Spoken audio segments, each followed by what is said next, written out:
I guess I'm stuck here now, lol. In the scorching summer heat, my mill asked me to clean up the shed in the backyard. Though the shed was relatively new, peeking inside, I found a mess of health equipment she'd hoarded and old cat toys she no longer used. My husband and I had just left the house to buy tools to organize the stuff when I heard my mill's voice from the garden. With a mischievous grin and thinking no one was watching, she locked the shed and threw the key with all her might into the river flowing right next to our house. Usually, you can see the bottom of this river with just a trickle of water. But because of a sudden heavy downpour that day, the river had turned into a raging torrent. If you throw the shed key into such a river, finding the tiny key becomes impossible. Of course, that means you can't open the shed. It's a no-brainer. But I guess my mill just didn't realize. My name is Catherine Andrews. I met my husband at a singles mixer. Having crossed 40, I had almost given up on the idea of getting married. Still, my persistent parents pleaded, and even though it felt like a chore, I attended the singles mixer. The singles event I attended was one where slightly older men and women gathered. There were folks like me who felt perhaps marriage wasn't for them anymore, and others who hadn't given up hope on marrying just yet. It was that kind of event. Though the main idea was potential marriage, having our parents present was somewhat embarrassing. Once the party began, various activities took place, and the atmosphere livened up. I, not feeling in tune with the environment, retreated to a corner and sipped on my drink alone. Then, a man who seemed as out of place as I did approached. This man would become my husband, Bob. At first, we merely exchanged stiff greetings, but as time passed, our similar tastes led to lively conversations, and we lost ourselves in the joy of the moment. Our most animated discussion with Bob centered on our mutual love for animals, particularly cats. The fact we both had cats at our childhood homes played a pivotal role in bringing us closer. After the party, we briefly greeted each other's parents, but his mother, Mrs. Andrews, didn't seem too pleased seeing me. I figured she was just assessing the kind of woman I was, so I didn't let it bother me. My relationship with Bob has been progressing smoothly, and when we finally decided to get married, Mrs. Andrews suggested, "Why don't you two live with us?" So my in-laws renovated their house with a yard to accommodate two families, and we all moved in together. The reason for living together was probably because Mrs. Andrews was bad at housework and wanted to dump all of it on me. However, I was good at household chores, so it didn't bother me much. Later on, there were times when we worried about not having children, but Bob has always been kind and treated me well, so we've been able to live without any major concerns. But since I started living with my in-laws, one thing has been bothering me. It's my mill mumbling to herself. Her mumblings aren't the usual kind. She would often say them loudly, and they often contain snide remarks. Bob noticed it too and would often sigh, saying, "Not again," regarding her mumbling. As time went on, her mumblings became more pronounced. A few months into our cohabitation, my mill suddenly, while cuddling a cat, said loudly, "I wish I could see my grandkids too." She began with an audible voice, intentionally muttering to herself. When I questioned my mill, who was supposedly talking to herself, she replied, "Oh, Catherine, were you there? Speaking of which, did you know I heard Mrs.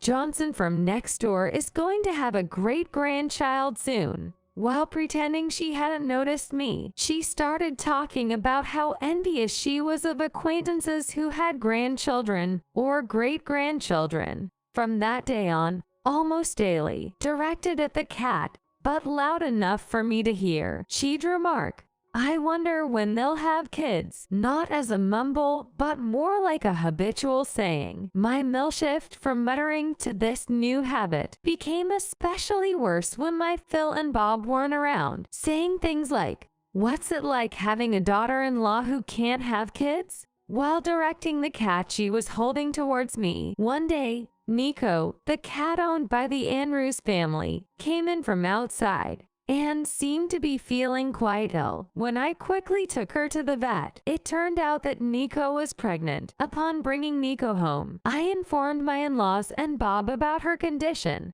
clarifying she wasn't sick. Afterwards, I asked, why hadn't they neutered the pet cat? My mill replied, isn't it pitiful to harm or alter them? To my mill, the constant digs at me probably aren't cruel. I understand the sentiment of cherishing cats, but house cats shouldn't be let out, and not just neutering. But vaccinations against diseases are vital. Regular health management is bound to become important. In my parents' house, our cats are not only neutered, but they also never miss their yearly vaccinations. I was surprised that Nico of the Andrews family hadn't done any such thing. Nico probably wants a free life, so I won't make her do anything she dislikes, said Mrs. Andrews, implying that she never let Nico do it in the first place. Several weeks passed, and Nico safely gave birth, as I was being comforted by cute newborn kittens. Upon seeing the kittens, my mill Ann remarked, it's funny how smart and adorable Nico can have so many babies, but a human wife can't have even one. Said that, from then on, all Mrs.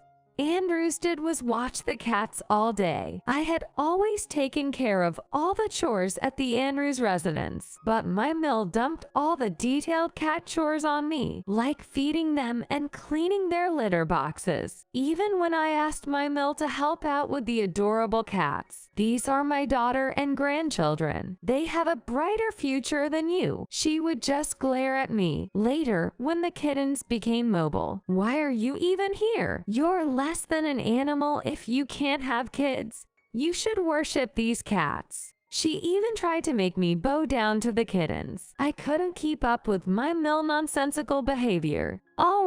All right. Whatever you say. My apologies. I always tried to brush off her provocations lightly. Mrs. Andrews, displeased with my attitude, started using my dinner plate for cat food and let the cats scratch on my favorite handbag. On a particularly scorching day, as I was weeding the garden, which had grown unruly, my mill unusually struck up a conversation. By the way, can you clean out that shed over there? When I opened the door to the newly placed shed in the garden, as instructed by my mill, I found a messy pile of old fitness equipment, and upon closer inspection, many broken toys that seemed to belong to the cats were also carelessly abandoned there. Make sure it's done by today, my mill said and left. Probably because my Phil would be coming home late today. She meant I should finish by the time he returns. However, with the amount of stuff in the shed, finishing in a day was impossible, and she knew that when she asked me. I decided to get all the stuff out of the shed first, but as expected, it was too much to handle by myself, so I decided to ask Bob for help. I have some time right now. I'll come over. Bob agreed to help, but he too was taken aback by the state of the shed, giving up on the idea of sorting it easily. Based on Bob's suggestion, we decided to head to the home center to buy tools for the cleanup. Just as we were about to get in the car driven by my husband, I heard my mill voice from the garden. She won't be able to get out now, LOL. At that time, I didn't understand what she was saying. I figured she was probably just mumbling to herself again, so I didn't pay any attention and went out to shop. Upon arriving at the Home Depot, Bob was enthusiastic about remodeling the inside of the storage shed. He mentioned wanting to get it done before my Phil got home, but Bob kept adding item after item to the shopping cart. Apart from shelves like bookcases, there were also boards and lumber, and being a meticulous guy, Bob bought a lot more than I expected, making the trip longer than anticipated. Our car was so packed with tools and materials that not only the trunk but also the back seat was filled. When we got home, I could hear my Mel's voice from inside the house. "Nico, Nico, where are you?" As I opened the front door,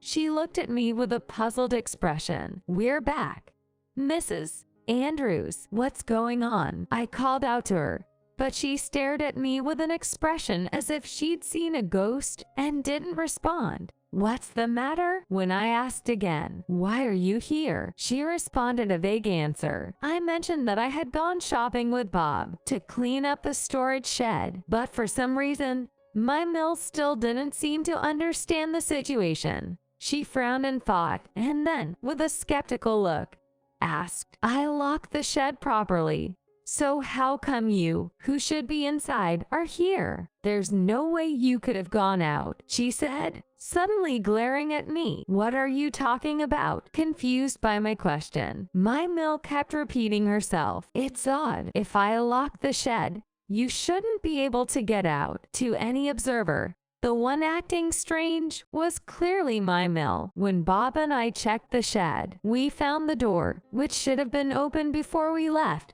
was now shut. Listening closely to the locked shed, we faintly heard noises from inside. Meow, meow. We realized we could hear a cat's cries and the scratching of the door from inside. "Hey, there's a cat trapped inside," Bob yelled, causing a pale-faced my Mill to rush out to the yard. The shed door was locked and wouldn't open. Bob tried various ways to remove the door, but a newly purchased shed door wouldn't come off so easily. "Mom, where's the shed key?" a frantic Bob almost shouted. "But that's dumb." Well, my Mill evasively didn't provide an answer. I looked around for another way to open the shed when I noticed my Mill constantly staring at the small stream flowing beside the house. This little stream usually has only a trickle of water, clear enough to see the bottom. However, just for today, due to the heat and the aftermath of the sudden heavy downpours that had persisted for the past few days, the water level had risen drastically, and from the mountains, a large amount of murky gray water containing sediment was rushing down as a powerful current. "Mrs. Andrews, did you possibly throw the key to the shed in that river?" When I asked, my Mill nodded her head slowly, visibly shaking. If she had thrown a tiny key into such a raging river, finding it would be impossible. And without the key, we can't open the shed right now. "Why would you? Mrs. Andrews, don't you have a spare key?" In a panic, my Mill started rummaging through the living room shelves, pulling things out and turning them upside down. At this rate, even if we found the spare, it would get lost again in the messy room, making it even harder to find. "We'll have to break into the shed." Upon hearing my words, Bob, as if remembering something, drove his car and came back with a large crowbar. When Bob forcefully broke the door and peeked inside, there lay a motionless cat. Nico, the cat that everyone in the Andrews family loved, had been trapped inside this sealed shed. The moment the door was broken, my Mill, who rushed out to the yard in a panic, held Nico and started crying out loud. To everyone's surprise, my Mill suddenly shouted at me, "Why, oh why aren't you in the shed where you were supposed to be? Give Nico back. Give back my precious daughter." She yelled at me with a fierce intensity. Even Bob was angered by my Mill's erratic behavior. "What's this? Isn't it your fault, Mom? You were trying to trap Catherine in the first place, weren't you? If it had been Catherine trapped inside, would that have been okay? Being trapped in a windowless shed under the blazing sun for over 2 hours would be life-threatening for anyone, let alone for a small animal like a cat. Yet, my Mill, who seemed unapologetic for what she'd done, retorted aggressively, "It's obvious. There's no need for a woman who can't fulfill her duty as a wife and bear children. Nico must have been in the shed, maybe playing with some old toy. Hearing the noise, my Mill must have mistakenly thought I was working inside, locked the shed and, to make matters worse, threw the key into the river." My Mill was in tears, clutching a limp cat that was frothing at the mouth and eyes rolled back. While I can't forgive my Mill, Nico was a cat beloved by the whole family. I felt bad being compared to a cat, but my love for Nico was different. The thought that I'll never see Nico's adorable face again fills me with overwhelming sadness. My Mill is the root cause of all this. While it might be hard for her, I was threatened, and now Nico, the cat, is gone. The anger is mixed with a deep sadness I can't shake off. My father-in-law, who came home earlier than expected, rushed out hearing the screams from the backyard. "What's going on here? Emily, what happened?" My Mill was crying hysterically, holding the cat. Bob was glaring at her in disbelief, not understanding my Mill's side of the story. I said, "I'm sorry, Mr. Andrews. Please ask Mrs. Andrews," and pointed at my Mill and the cat. Then my Mill glared at me once again. After that, she told my Phil something shocking while crying. "It's this woman's fault. Even though I locked the shed, she wasn't in there. Instead, Nico was trapped inside." My Phil looked puzzled by my Mill's words. No one present could understand my Mill's nonsensical excuses. My Phil asked my Mill to clarify her statement. "Did you actually lock the shed on purpose?" "Yes, I locked that good-for-nothing daughter-in-law in the shed and threw the key into the river. But that woman wasn't in the shed. Give Nico back to me." Understanding the situation, my Phil shouted at my Mill with a fury like never before. "In this scorching heat, what the hell were you thinking? Catherine could have been in serious danger. Mom, this isn't something a human does. I can't take it anymore." Bob, even more angry than my Phil, also shouted at my Mill. I had never seen my Phil and Bob so furious before, but my Mill, still crying in sadness, continued to defend her actions. "I don't care about you anymore. Do whatever you want with your cats or whatever." He left us sobbing her in the yard and went inside. Soon after, Bob took my arm and led me inside as well. Surprisingly, the next morning, she was still holding a motionless cat in the garden, and she kept repeating to herself, "It was my fault." My Phil, taken aback by how loudly my Mill was talking to herself, enough for the neighbors to hear, felt he couldn't just let her continue like that. So he forcefully separated her from the cat that had become motionless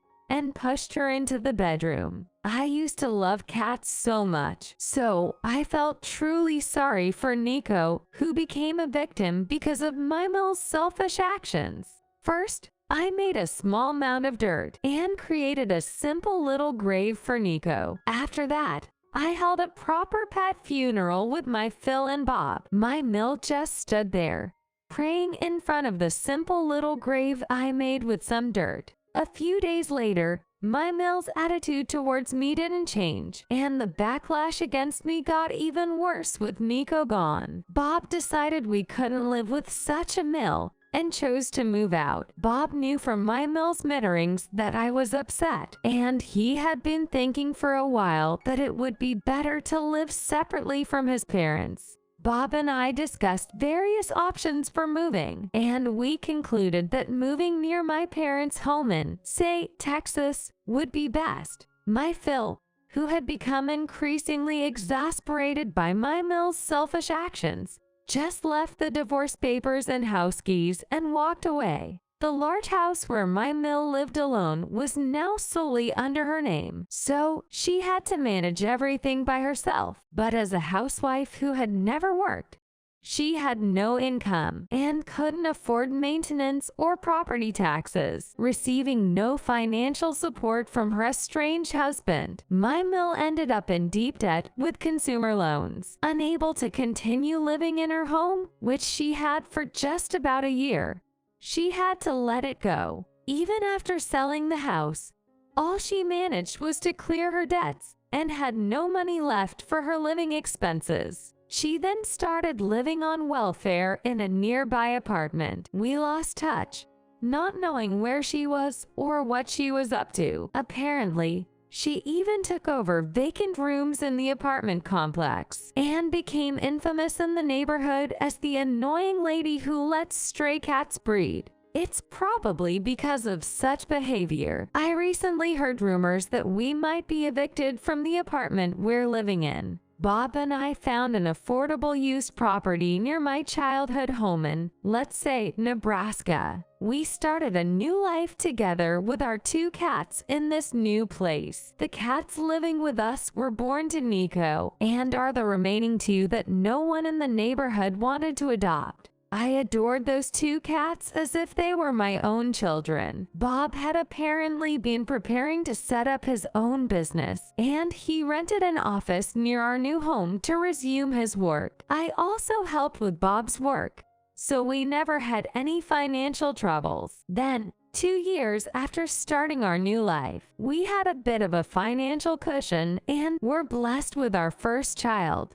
Something Bob and I had been longing for. My parents were thrilled to have their first grandchild, since my husband had been in touch with my Phil even after moving out when he reported the birth of our child. David was so happy he cried tears of joy. My Phil, now frequently contacting us because of how adorable his first grandchild is, mentioned that living alone was getting lonely. However, I heard he recently got a roommate, or rather a pet, and he's enjoying his new life. By the way, my Phil loves dogs more than cats and is currently living with 1 dog. I used to think I'd never get married at my age, but now, being able to show my child to my parents, I'm glad I married Bob. I also started actively supporting cat rescue organizations. Now, surrounded by my adorable child and lovely cats, I'm living a happy life with 3 humans and 2 cats.